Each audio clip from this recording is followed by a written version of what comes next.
So it's been almost a week now since we've been back from Peru, and I'm still processing. This is the third overseas mission that I've been on, and admittedly, this one's probably hit me the hardest. And the thing that makes it the most challenging is that when you visit a place like Trujillo, you immediately get a picture of what Christ was talking about in Matthew 25. For I was hungry and you gave me food. I was thirsty and you gave me drink. I was a stranger and you welcomed me. I was naked and you clothed me. I was sick and you visited me. I was in prison and you came to me. Then the righteous will answer him, saying, Lord, when did we see you hungry and feed you, or thirsty and give you drink?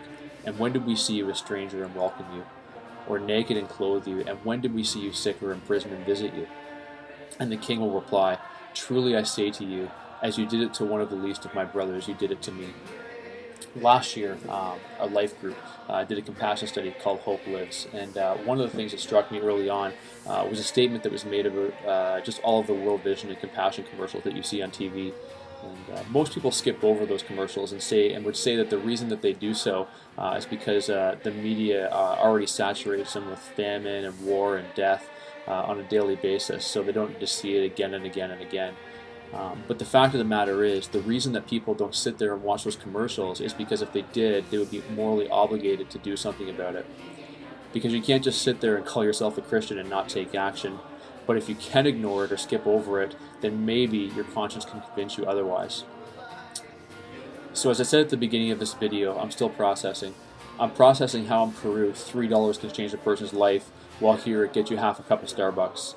I'm processing how people who live in a local garbage dump can demonstrate a better example of Christ, of what Christ would call a community and love than we do as North Americans. I'm processing how I can visit a daycare in poverty and the kids show more joy and happiness than I see here in North America. And I'm processing how we can have so much money and yet live in debt because of our desire for more clothes, better cars, bigger homes, longer vacations, and greater entertainment value. And I'm processing how we can have so much free time on our hands, yet use it so poorly and consider ourselves stressed out and overworked. So much so that we feel the need to browse the internet or watch TV for hours upon end so that our minds can sit in a vegetated state. How do we as a church take this experience and apply it to both local and global missions as it relates to Matthew 25? That's a question that pretty much probably every missionary has been asking since the Great Commission, and I don't have all the answers, but I do know this. We do have the money, and we do have the time, and as much as we try to deny it and ignore it, we also have a choice as to what to do with both of those resources.